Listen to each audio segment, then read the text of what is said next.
Hallo meine Lieben, ich habe mir ein paar neue Stifte zum Kolorieren gekauft und die wollte ich euch heute zeigen. Das sind die Polychromos von Faber-Castell und für diejenigen, die jetzt am Kolorieren nicht so interessiert sind, ich werde mit Digi-Stamps arbeiten und daraus aus dem Ganzen dann auch noch eine Geschenkverpackung machen oder eine Osterverpackung.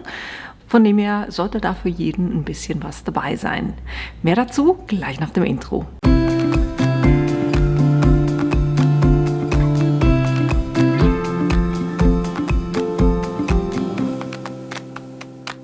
Im heutigen Video geht es, wie gesagt, um die Polychromos von Faber-Castell.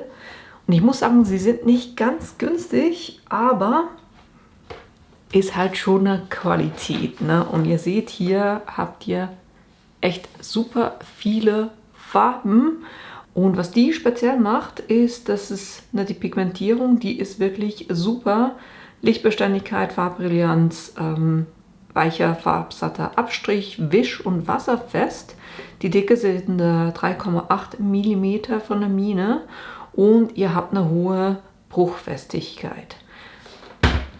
Wie das Ganze aussieht, das seht ihr dann gleich in einem Beispiel. Und das Coole ist, ihr habt das in verschiedenen Lagen. Hier sind insgesamt 3 Lagen, die in diesem Set drin sind. Es gibt natürlich auch kleinere Sets, aber beim Kolorieren ist es ja immer gut, wenn ich verschiedene Abstufungen von einer Farbe habe. Von dem her haben wir hier die ganze Farbpalette. Ich nehme die auch gleich raus, damit ich da dann gleich auch mitarbeiten kann. Und dann stelle ich die so rings um mich herum, damit ich dann auf die richtige Farbe zugreifen kann. Wird heute ein buntes Bild, ne? Vom Motiv her war die Niki von Stuff Deluxe so lieb und hat mir ein neues Digi-Stamp-Set zur Verfügung gestellt. Und es ist dieses super süße Hasenmädchen. Und da werde ich eben eine Geschenkbox damit machen, wo ihr gerade so jetzt für Ostern Goodies reinmachen könnt.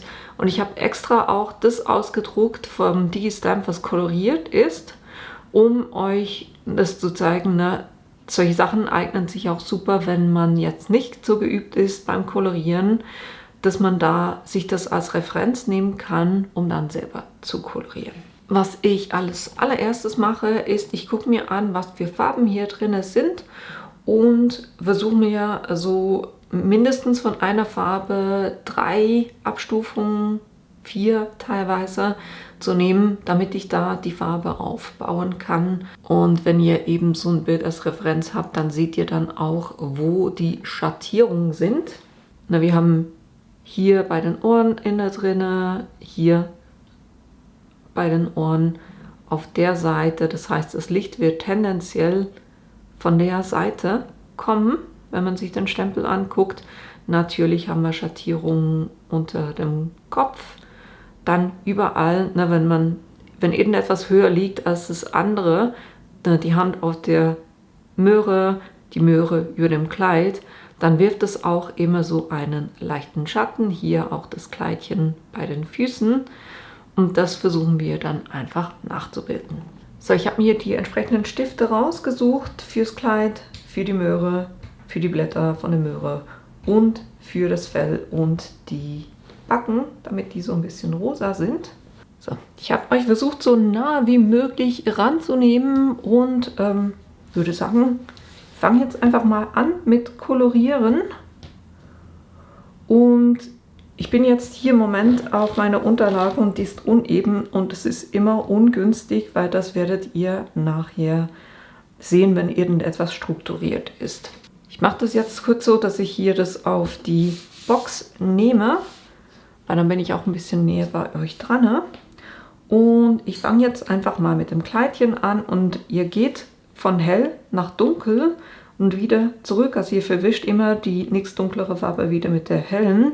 Und ich würde am Anfang gar nicht zu stark drauf drücken, sondern quasi das wirklich flach aufs Blatt legen und den Teil einmal mit einer ersten Farbe einfärben, den ihr kolorieren wollt.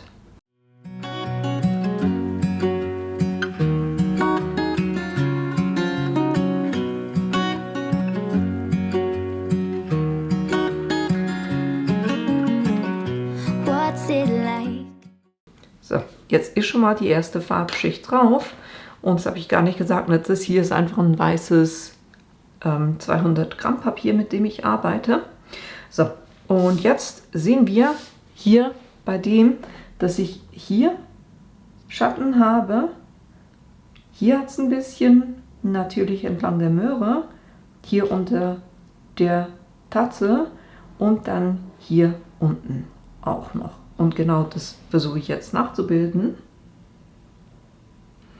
Aber immer noch, ich drücke nicht fest drauf, sondern ich gebe jetzt einfach hier mal so ein bisschen Farbe drauf.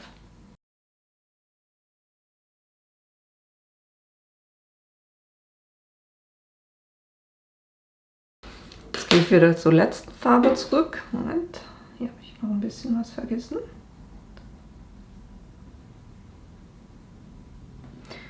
So, jetzt gehe ich wieder zur letzten Farbe zurück und vermische die quasi wieder.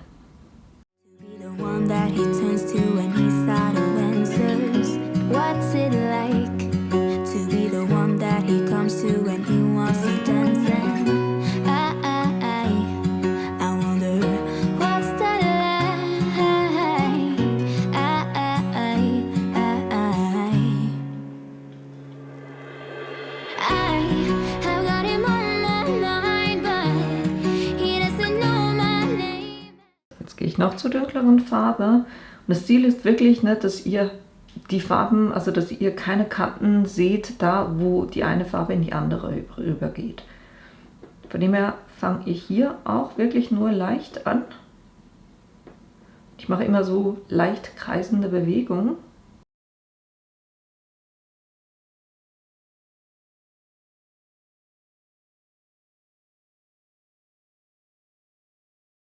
Jetzt gehe ich mit der zweitdunkelsten und verwasche hier den Rand wieder oder den Übergang von der einen Farbe zur anderen.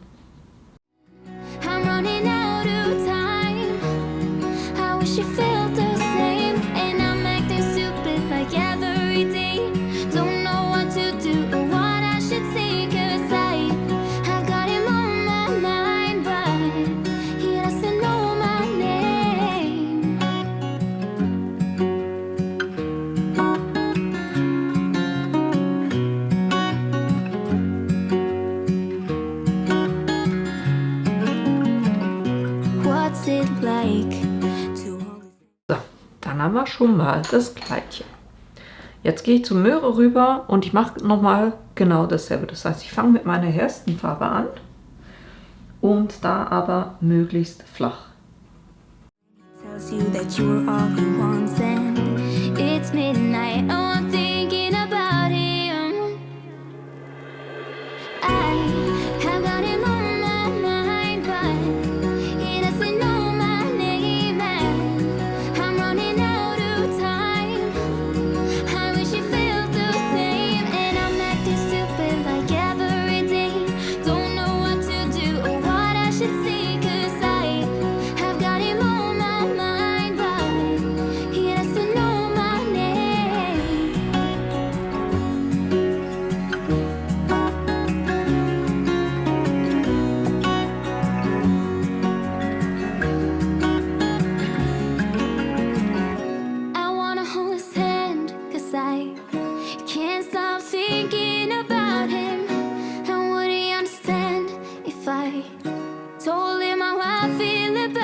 Das war das. Dann kommen wir noch zu den Blättern.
Und wenn ihr jetzt irgendwo das Gefühl habt, die war zu dunkel, könnt ihr immer noch mit Weiß oder mit diesem Creme quasi wieder Helligkeit hervorholen. Ne? Das geht natürlich auch.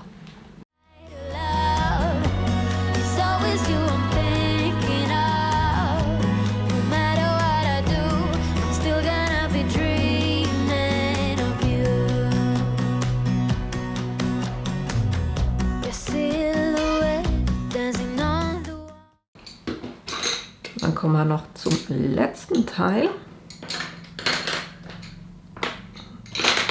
dem Fell.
Jetzt habt ihr durch diese hohe Pigmentierung, wenn ihr da wieder schwarz drüber seid, das Thema, dass es nicht mehr ganz schwarz ist. Und ich mache das jeweils einfach so, dass ich hier so einen Mikronpen nehme und diese schwarzen Elemente wieder dunkel mache.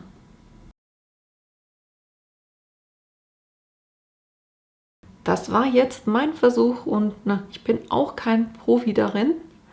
Aber ich mache es halt einfach super gerne und ihr seht halt einfach, dass ihr diese Farben wirklich schön verwischen könnt. Sind jetzt nicht dieselben Farben wie hier, aber was ich auch so cool finde, ich weiß jetzt gar nicht, ob ich das einfangen kann, dadurch, dass es so Ölfarben sind, glänzen die auch so ein bisschen. Ich glaube nicht, dass ihr das in der Kamera seht, aber wenn man so schräg drüber guckt, dann hat das hier einen schönen Schimmer auch drüber. So viel zum Thema Kolorieren und wir machen jetzt zusammen noch eine Geschenkbox. So, jetzt für die Box habe ich so gemacht, dass ihr mit A4-Papier arbeiten könnt. Ich habe hier ein 220 Gramm schweres Papier. Ich habe schwarz gewählt, weil ich das immer schön finde vom Kontrast her. Und ich habe eben eine Seite habe ich ganz gelassen und die andere habe ich ganz einfach von der Breite her auf 9 cm geschnitten. Ne? Das hier. Wir machen jetzt zuerst den Boden oder den unteren Teil der Box. Da nehme ich mein Falz- und Schneidebrett und das wird eine Box geben, die 7 cm mal 7 cm ist in der Höhe 13 cm ohne den Deckel. Und deshalb machen wir das so, dass wir jetzt hier in 7 cm Schritten falzen. Das heißt, ich lege es zuerst bei 7 cm an, falze das, dann bei 14 cm, falzen, dann bei 21 cm, falzen und dann noch bei 28 cm. Und da eine A4-Seite 29,7 cm ist, habt ihr hier jetzt noch eine Klebelasche. Dann brauchen wir oben 1 cm, das lege ich hier drüben an.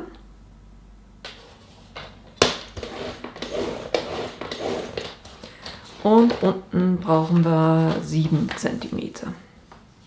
Gucke ich wieder hier drüben.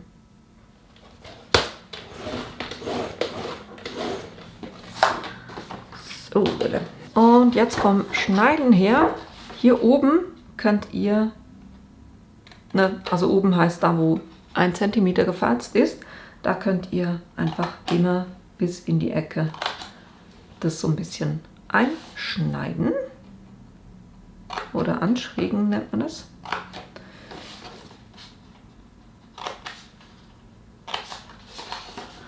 Und hier drüben auch. Den Teil hier brauchen wir nicht. Das hier wird die Klebelasche. Das heißt, auch die können wir anschrägen.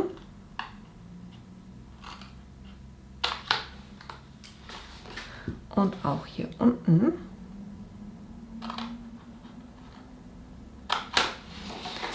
Und dann mache ich das jeweils so, dass das hier meine Vorderseite ist und deshalb lasse ich das gerade und die anderen schräge ich dann an. Hier schneide ich jetzt erstmal gerade hoch bis zur Falzlinie.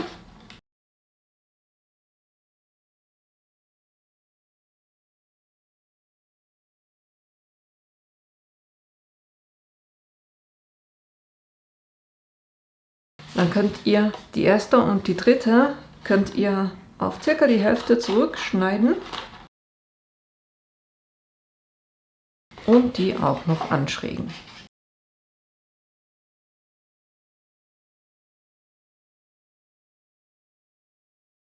Und dann können wir überall die Falzlinie nachziehen. It's 2 a.m. and I can't fall asleep, 'cause I'm not tired. I'm thinking about the days we used to shine when we were young. I told you that. Und bevor ich die jetzt zusammenklebe, mache ich noch die Mattung. Hier haben wir ein Feld, das ist 7 cm breit und 13 cm hoch und deshalb mache ich die Mattung auf 6,5 mal 12,5 cm und das 4-mal.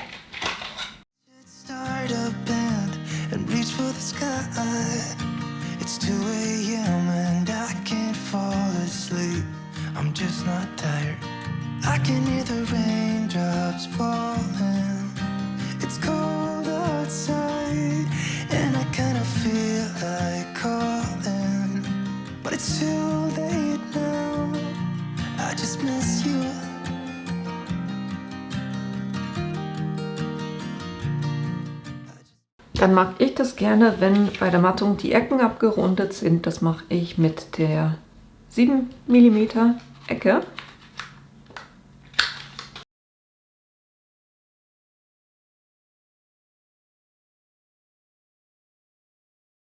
Und jetzt kann ich die Mattungen hier draufkleben. Ich nehme hier einen Flüssigkleber. Da könnt ihr natürlich auch Klebestreifen nehmen. Doppelklebestreifen natürlich. Wie auch immer ihr lieber arbeitet.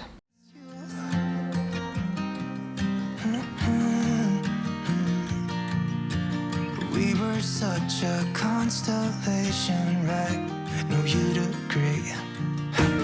Made a reputation for ourselves at age 18. We had the devil on our shoulders telling us what we should do. I wonder if you think about me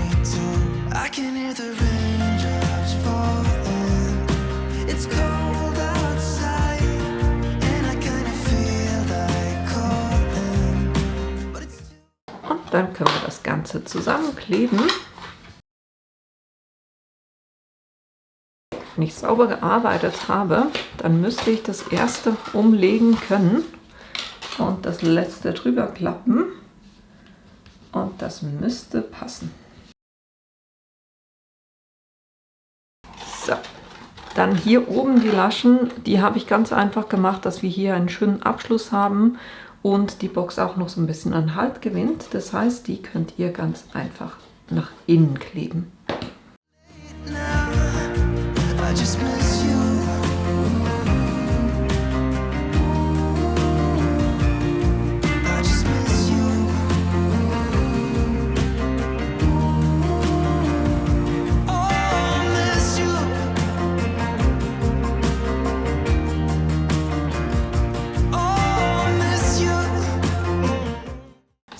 Und jetzt gucke ich jeweils, wo habe ich, ne? Hier ist die Klebelasche drunter und deshalb gucke ich, dass das hier die Rückseite ist, das hier die Vorderseite. Das heißt, diese Lasche klebe ich zuletzt. Das heißt, die beiden rein und zuerst diese Lasche kleben.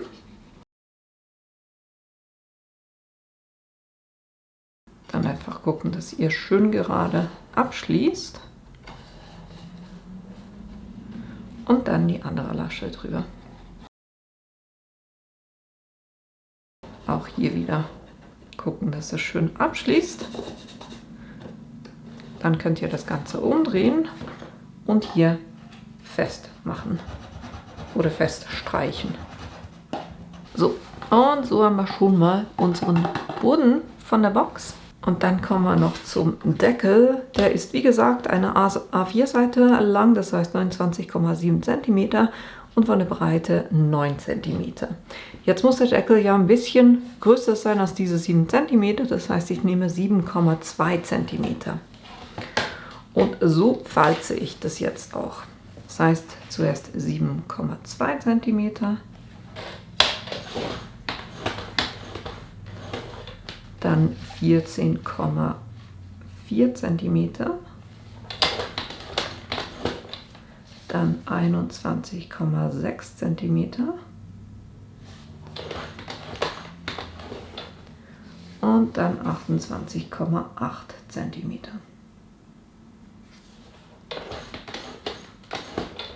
Dann haben wir hier trotzdem noch eine Klebelasche. Jetzt dreht ihr das und dann falzt ihr hier einmal bei 1 cm.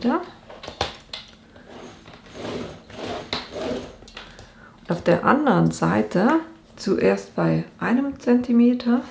Geht vielleicht doch besser, wenn ich es umdrehe, weil auf der Seite habe ich ein bisschen mehr Anlegefläche.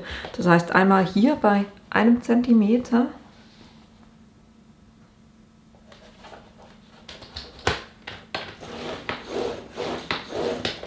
Und dann noch bei 3 cm.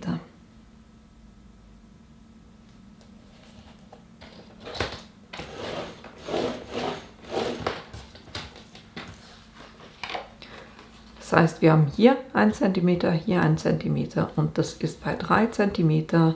Das heißt, der Abstand von der ersten zur zweiten Linie sind 2 cm.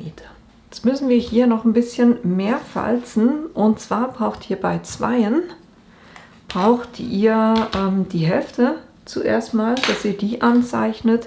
Wir waren bei 7,2, dann sind wir bei 3,6 müssten das sein.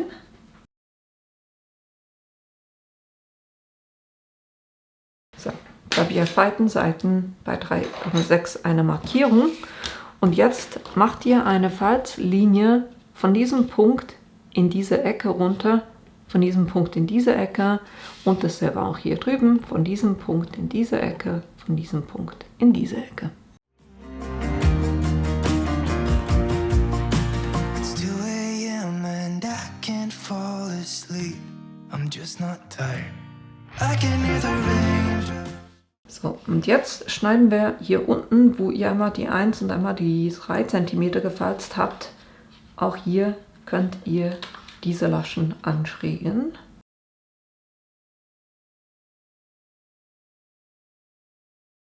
Und hier drüben brauchen wir die letzte, brauchen wir nicht. Das heißt, hier beiden Stellen anschrägen und auch hier werde ich es ein kleines bisschen anschrägen.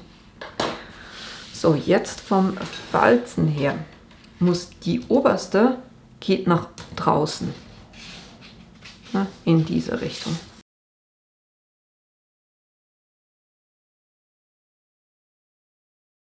Und die beiden anderen gehen in die andere Richtung.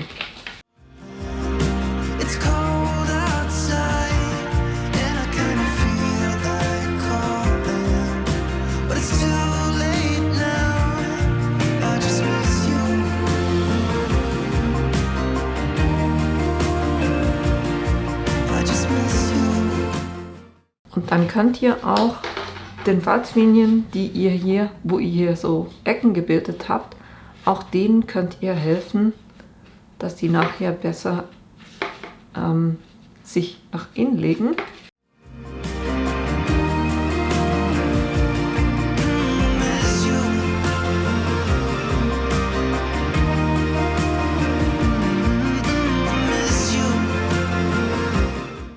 Und jetzt können wir das auch mit der Klebelasche zusammenkleben.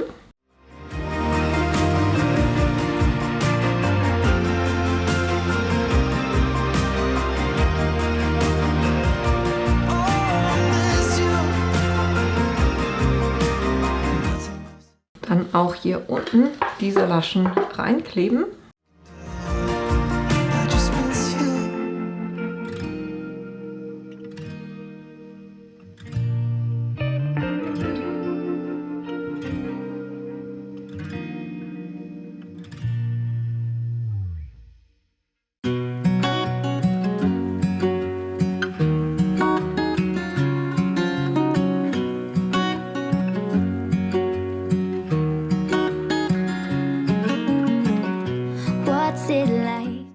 So, und jetzt müsstet ihr hier oben wie eine Milchtüte, müsste sich das quasi reinlegen lassen.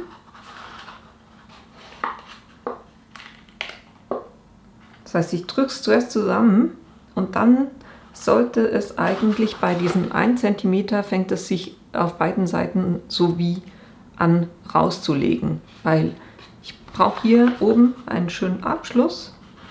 Ne? Hier sollte überall alles aufeinander liegen.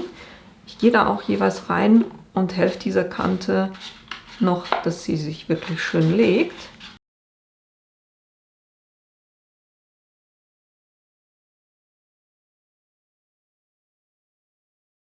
Und jetzt könnt ihr das so zusammenkleben, dass ihr überall hier bei diesem 1 cm innen Kleber drauf macht, plus hier draußen in beiden Ecken auch noch.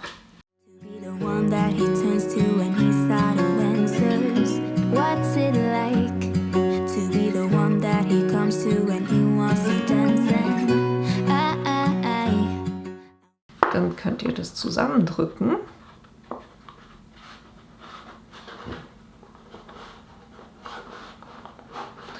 Dann geht es am einfachsten, wenn ihr das zum Feststreichen über die Tischkante legt. Dann solltet ihr hier so einen Milchtütendeckel haben, der jetzt eigentlich auf die Box drauf passen müsste.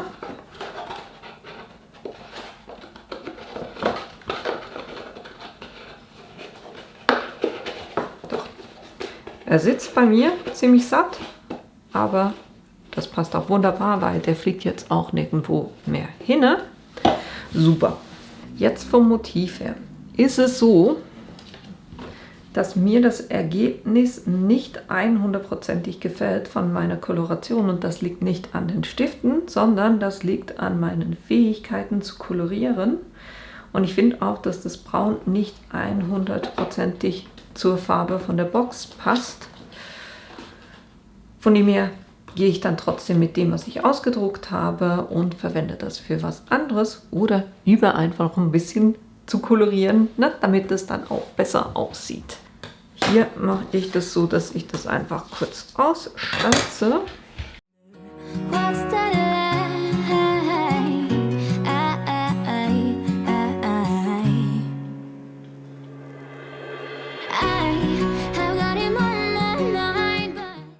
Und ich stanze das Motiv auch gleich noch von einem anderen Reststück aus, damit ich da das erste verstärken kann, wenn ich das aufklebe.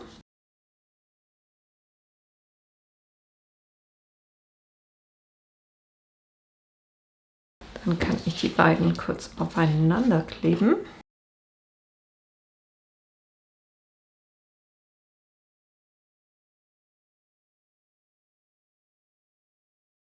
Und das bringe ich jetzt mit Klebepunkten auf die Box drauf. Oder mit der Menschen ist nicht mit Klebepunkten, ist was anderes, ne? Ich habe, glaube ich bräuchte mal wieder ein bisschen Schlaf. Ich finde heute irgendwie überhaupt nicht die richtigen Worte. Ich bin aber auch entschuldigt, ne? Wir hatten gestern eine große Geburtstagsfeier von meiner Schwester. Und das ist dann doch ein bisschen später geworden, von dem her, ich denke mal, ich bin heute entschuldigt. So, und dann machen wir das hier schön mittig drauf.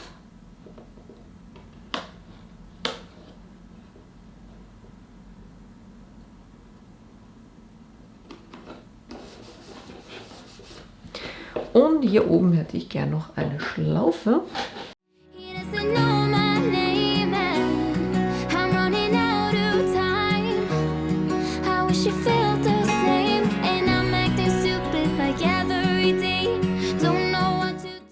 Und das mache ich so mit Klebepunkten fest.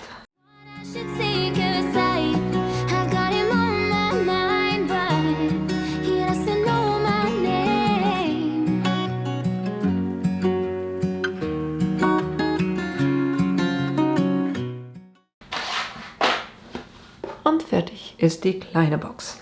Und ich habe auch schon ein bisschen vorgearbeitet, ne? Also das war die Box, die wir heute gemacht haben. Mit diesem Milchtütendeckel. Und ihr seht, dass ihr da schon auch ordentlich Platz drin habt. Da passen sehr viele Ostereier rein oder auch ein Osterhase. Dann habe ich hier eins mit diesem Designpapier gemacht. Oben noch den Spruch drauf von wegen Hey Hasi.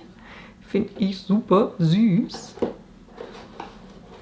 Und dann habe ich noch eine zweite, diesmal mit dem gepunkteten Designpapier, aber vom Stil her gleich wie die erste. Das sind die Boxen, die ich für heute machen wollte. Und eben vom Kolorieren her, na, die Stifte, ich finde die wirklich der Hammer. Das einzige Problem ist der Benutzer. Das heißt, ich muss da definitiv noch ein bisschen üben, damit ich das Kolorieren noch ein bisschen besser hinbekomme. Das war das Ergebnis von heute. Ich finde es noch nicht so super, von dem her habe ich jetzt halt trotzdem die Digi-Stamps verwendet für diese Verpackung. Ich hoffe, euch hat das Video und auch die Idee gefallen, dass ihr das mit den Stiften, dass das für euch hilfreich war. Und natürlich, dass ihr da auch Lust habt, das selber auch mal auszuprobieren und dass ich euch in einem meiner nächsten Videos wiedersehe. Bis bald!